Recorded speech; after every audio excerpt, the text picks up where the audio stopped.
বন্ধুরা, অনেক সময় মানুষ কি বলে জানেন, যে বাড়ি জীবনে কিন্তু একবারই হয়, দ্বিতীয়বার বাড়ি হয় না। আর বাড়ি বানানোর সময় যদি একটা ভুল, দেখবেন আপনার সারা জীবনের মাথা ব্যথার কারণ হয়ে দাঁড়িয়েছে।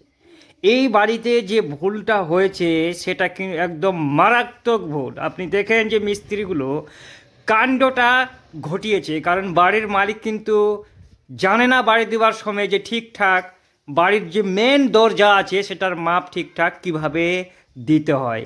আর এখানে দেখতে পাচ্ছেন যে মেন দরজায় যদি একটা 5.5 ফুটের মানুষ বন্ধুরা এই বাড়ি দিয়ে যায়, তাহলে মাথাটা কিন্তু ঝুঁকিয়ে বা নিচু করে যেতে হবে। এবার ধরুন যে গ্রামে গঞ্জের লোকের বাড়িতে কি হয়, অনেক সময় একটা করে মাথাতে বস্তা আবার বাড়ির মধ্যে ঢুকানো হয়। তো বাড়ির মধ্যে বস্তা কিন্তু এই বাড়িতে কোনো মতোই ঢোকা যাবে না। কারণটা কোথায় জানেন? কারণটা হচ্ছে যখন মিস্ত্রিগুলো এই বাড়িতে কাজ করে, তখন এটা কিন্তু সিঁড়ির একটা ঘর। এই সিঁড়ির ঘরে ঠিকঠাক মতো কিন্তু হাইটটা মেনটেন্স করতে পারেনি। এখানে 5 ফিট 4 ইঞ্চির মধ্যেই দরজাটা করানো হয়েছে, যেখানে আপনার 6.5 ফিট থেকে 7 ফিট পর্যন্ত করা একান্ত কিন্তু গুরুত্বপূর্ণ।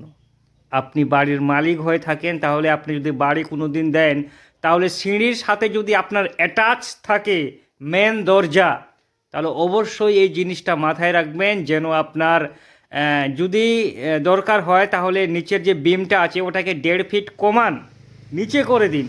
কিন্তু বাড়ির মানে টোটাল দরজার মাপ যেন আপনার 6.5 ফিটের উপরেই থাকে।